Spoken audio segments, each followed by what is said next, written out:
living God. Glory to you, Lord Jesus Christ, Son of the living God. Glory to you, Lord Jesus Christ, Son of the living God. Glory to you, Lord Jesus Christ, Son of the living God. The Lord be with you. And with your spirit. A reading from the Holy Gospel according to John. Glory to you, O Lord. Now a man was ill, Lazarus from Bethany, the village of Mary and her sister Martha. Mary was the one who had anointed the Lord with perfumed oil and dried his feet with her hair. It was her brother Lazarus who was ill. The sisters sent word to Jesus saying, Master, the one you love is ill. When Jesus heard this, he said, This illness is not to end in death, but it is for the glory of God, that the Son of God might be glorified through it. Now Jesus loved Martha and her sister and Lazarus. So when he heard that he was ill, he remained for 2 days in the place where he was. Then after this, he said to his disciples, Let us go back to Judea. The disciples said to him, Rabbi, the Jews are just trying to stone you, and you want to go back there? Jesus answered, Are there not 12 hours in a day? If one walks during the day, he does not stumble, because he sees the light of the world. But if he walks at night, he stumbles, because the light is not in him. He said this and then told them, Our friend Lazarus is asleep, but I'm going to awaken him. The disciples said to him, Master, if he's asleep, he will be saved. But Jesus was talking about his death, while they thought that they meant ordinary sleep. So then Jesus said to them clearly, Lazarus has died, and I'm glad for you that I was not there, that you may believe. Let us go to him. So Thomas, called Didymus, said to his fellow disciples, Let us also go and die with him. When Jesus arrived, he found that Lazarus had been in the tomb for 4 days. Now, Bethany was near Jerusalem, only 2 miles away, and many of the Jews had come to Martha and Mary to comfort them about their brother. When Martha heard that Jesus was dying, she went to meet him, but Mary sat home. Martha said to Jesus, Lord, if you had been here, my brother would not have died. But even now I know that whatever you ask of God, God will give you.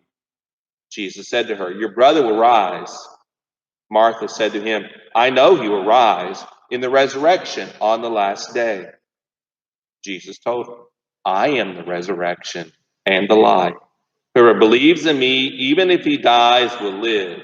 And everyone who lives and believes in me will never die. Do you believe this? Jesus said to him, Yes. She said to him, Yes, Lord. I've come to believe that you are the Christ, the Son of God, the one who is coming into the world. She had said this, she went and called her sister Mary secretly, saying, The teacher is here and asking for you. As soon as she heard this, she rose quickly and went to him. For Jesus had not yet come into the village, but was still where Martha had met him. So when the Jews who were with her in the house comforting her saw Mary get up quickly and go out, they followed her, presuming that she was going to the tomb to weep there. When Mary came to where Jesus was and saw him, she fell at his feet and said to him, Lord, if you had been here, my brother would not have died. When Jesus saw her weeping and the Jews who'd come with her weeping, he became perturbed and deeply troubled and said, Where have you laid him? They said to him, Sir, come and see. Jesus wept. So Jews said, See how he loved him. But some of them said, Could not the one who had opened the eyes of the blind man have done something so that this man would not have died? So Jesus, perturbed again, came to the tomb. It was a cave, and a stone lay to Christ in. Jesus said, "Take away the stone." Martha, the dead man's sister, said to him, "Lord, by now there will be a stench. He's been dead for 4 days." Jesus said to her, "Did I not tell you that if you believe, you will see the glory of God?" So they took away the stone. And Jesus raised his eyes and said, "Father, I thank you for hearing me. I know that you always hear me, but because of the crowd here, I have said this, that they may believe that you sent me." And when he had said this, he cried out in a loud voice, "Lazarus, come out." The dead man came out, tied hand and foot with burial bands, and his face wrapped with a cloth. So Jesus said to them, "Untie him and let him go." Now many of the Jews who had come to Mary and seen what he had done began to believe in him. The gospel, the good news of the Lord. Praise to you, Lord Jesus Christ.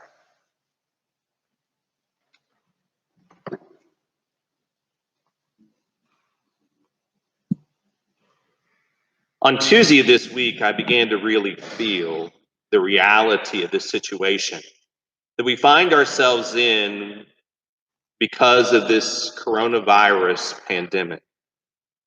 The heaviness of the feeling was brought forward for me as I was praying and leading the rosary on Facebook Live, as I've been doing each evening at 6 p.m. now for the past 13 days. What brought the feeling to the forefront that evening was I began asking those who are participating and following along in the prayer on the Facebook to list their prayer intentions in the live feed.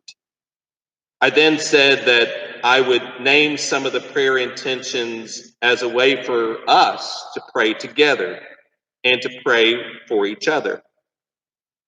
It was there in the feed that someone had wrote, "For all those who have older loved ones in nursing homes and can't go and visit them." As I read the intention aloud, I began to think of my own mother, Margaret, who this June will be 90 years old, though she doesn't like to talk about her age.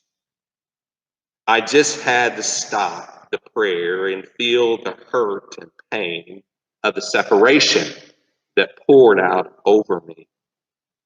You see, Mom lives in the infirmary at the Carmel home, which is a nursing home back in Owensboro, and has dementia. I haven't seen her mom now. Tomorrow, on Monday, it'll be 3 weeks. Usually I go to see her at least once, sometimes even twice a week. And though when we get together, I'm not really sure if she knows me or not, or she knows even what's going on around, it's a consolation. It's a connection to me and to her. I've heard from many this week, maybe even from some of you who are watching or listening now, how you've been feeling the implications of this worldwide pandemic. I've heard from parents who are working from home and suddenly find themselves as homeschool teachers, teaching your own children. Loved ones who are concerned for their family members who are essential workers, going out of the house each day and afraid that you're going to bring the virus back home and infect members of your own family. I've heard from business owners who have furloughed employees with the hope of being able to bring them back to work soon. Employees who are still working but have had their pay cut. I've also heard from those who go to regular meetings like AA or NA who have been cut off from their meeting groups and feel the isolation and the support of their system of support and worry if they're going to have the strength to maintain their sobriety. All of us in our own way are looking for hope, looking for strength as we face this new reality that we find ourselves plunged into with this worldwide sickness that has so quickly forced us to stop. What do we do? Where do we go? And how do we find it? My encouragement is that we do this, that we look to Jesus. Look to Jesus and find in him our strength. Look to Jesus and find in him our belief that he can lead us through this time as he's led us through many times in our life before. See how looking to Jesus can take us through times of fear, worry, and concern. We only have to look to the scripture and to the story of Lazarus. Lazarus was very sick, and Martha and Mary knew that Lazarus was a friend of Jesus. So what did they do? They looked to Jesus for help. But when they called for Jesus to come, he stayed away for 2 days, saying that this illness is not to end in death, but it is for the glory of God. By the time that Jesus does arrive, Lazarus is dead. Now they are really hurting and confused as they had been looking to Jesus and wondering why he didn't come sooner. For Martha and Mary, the disciples, as well as all of those who are looking on, it looks like a hopeless situation. But Jesus shows them that it is not hopeless as he goes to the tomb and tells them to take away the stone. They respond by saying he's been dead for 4 days, meaning that he was really dead. He tells them, "Did I not tell you that his illness would not end in death, but it is for the glory of God?" It's then, at that moment, that they take away the stone. He calls for Lazarus, "Come out." And the dead man came out of the tomb, and many began to believe in him. This whole situation looks like such a lost cause, but they were all so focused on death that they were not looking to Jesus and seeing what Jesus could really do. Though the fact of the matter is that God can bring life out of the most dire, desperate, and deplorable of circumstances that we face. The encouragement that the word, the food of God, offers us is the encouragement that I want to offer to each of you as we face the feeling and the reality of this very real and human pandemic. That is that we all look to Jesus. Look to his power. Look to his glory. Look to his never-ending possibilities that are there when we believe in him. Look to him and hear him say to you all, "Roll away the stone." Look and know that he can bring life out of death, light out of darkness, healing out of sickness, believing out of unbelieving. I want to ask that you think for a moment about a stone that you most feel in your life right now. What is the heaviness?